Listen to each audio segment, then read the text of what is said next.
थोड़े दिन पहले हुए इंदौर गौरव अवार्ड मध्य प्रदेश श्रमजीवी पत्रकार संघ ने इंदौर संभागीय एवं जिला सम्मेलन जाल सभागृह में आयोजित किया था, जिसमें इंदौर शहर के 31 लोगों को इंदौर गौरव अवार्ड से सम्मानित किया गया।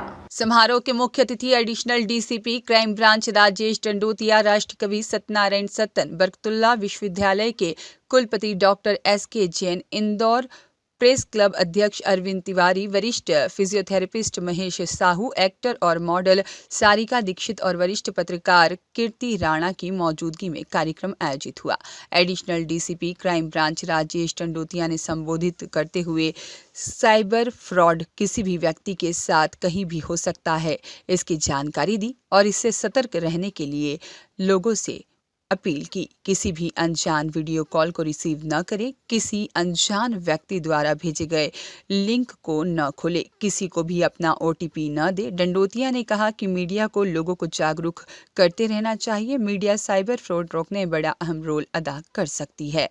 मीडिया नहीं होगी तो कुछ भी नहीं होगा, बिल्कुल ठीक बात है। अगर मीडिया नहीं होगी तो आज मैं आपको एक बात बताता हूँ। पहले हमारे पास एक ही मात्र माध्यम था जनता के बीच जाने का। जनता तक अगर हमारी पहुंच हो सकती तो केवल मीडिया ही इंपॉर्टेंट रोल प्ले करती है। मीडिया के अलावा कोई विकल्प उपलब्ध नहीं है, न था। अब केवल एक सेकेंड विकल्प और आ गया है, जो कि सोशल मीडिया जो प्लेटफॉर्म्स हैं उनके माध्यम से आप जनता से जोड़ सकते हैं, लेकिन वो विश्वसनीय नहीं है। इसलिए मीडिया का इंपॉर्टेंस हमेशा रहेगा, पत्रकारों का इंपॉर्टेंस हमेशा रहेगा। मीडिया इलेक्ट्रॉनिक हो चाहे प्रिंट हो या और भी तरह के यूट्यूब चैनल्स वगैरह हो, ये सभी का रोल हमेशा से इंपॉर्टेंट रहा है और हमेशा इंपॉर्टेंट रहेगा। आज अगर पुलिस, मैं लगातार इस कैंपेन को चला रहा हूँ, साइबर क्राइम अवेयरनेस के कैंपेन को, लेकिन मीडिया के बिना ये संभव नहीं है। और आज इस चूंकि ये बड़ा प्लेटफॉर्म है जिसमें के सभी लोग हैं, सभी क्षेत्र के लोग हैं, तो मैं उनसे अपील भी करना चाहूंगा कि निश्चित रूप से मीडिया इसमें जो रोल प्ले कर सकता है, क्योंकि मैं एक अगर ऑफलाइन कहीं जाऊंगा 100 लोगों को, 200 लोगों को एक टाइम पर, 300 लोगों को मैं अवेयर कर पाऊंगा।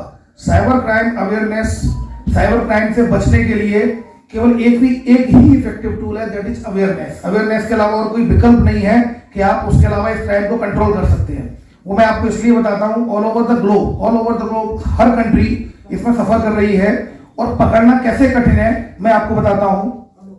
सपोज करो अरविंद तिवारी जी के साथ फ्रॉड हो गया 20,000 का। वो मेरे पास आए और उन्होंने बोली कि बॉस इस नंबर से फोन आया था, ठीक है, और ये इस अकाउंट में पैसा गया, ओके, 20,000 रुपए का फ्रॉड हुआ है।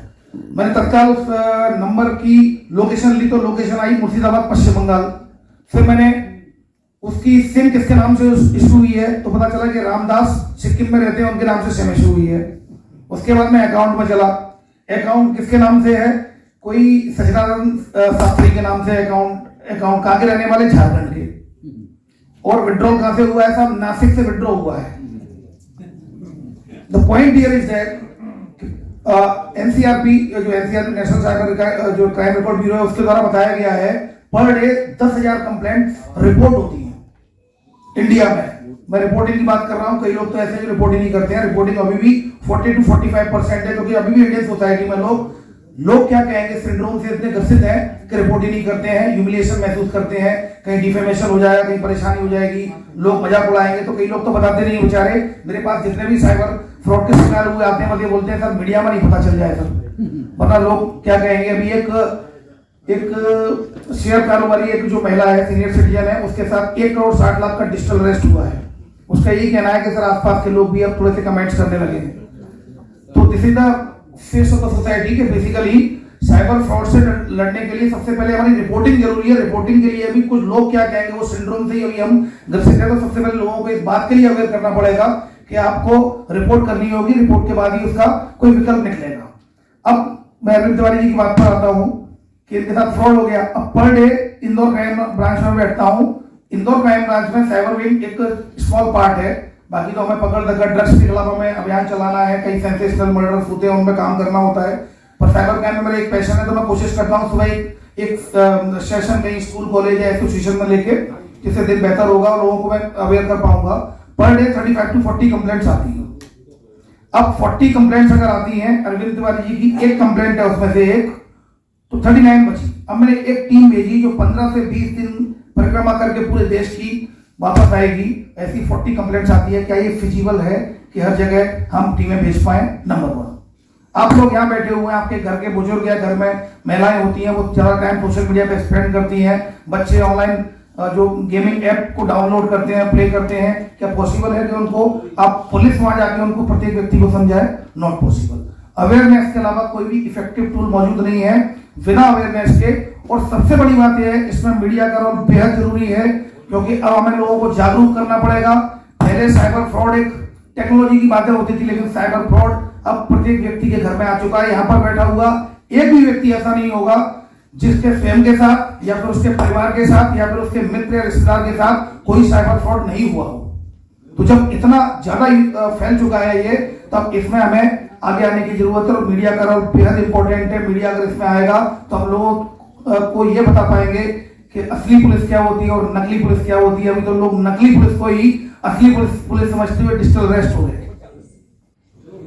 इससे यह भी पता चलता है कि जैसे ही अगर हम चालान के लिए कोई हमारा ट्रैफिक का सिपाही अगर खड़ा होता है, तो वो जब रोकता है हेलमेट के लिए, तो 500 रुपए के लिए 2 घंटे तक बहस करेंगे उससे, लेकिन डिजिटल अरेस्ट में हो सकता है करोड़ों रुपए उसको तुरंत देते हैं। इसका अर्थ ये हुआ कि जब हम अकेले होते हैं तो हम भयभीत होते हैं, भीड़ में होते हैं तो हम मजबूत समझते हैं अपने आप को। हमें उस अकेले व्यक्ति की रक्षा करनी है जो अकेले में भयग्रसित होता है।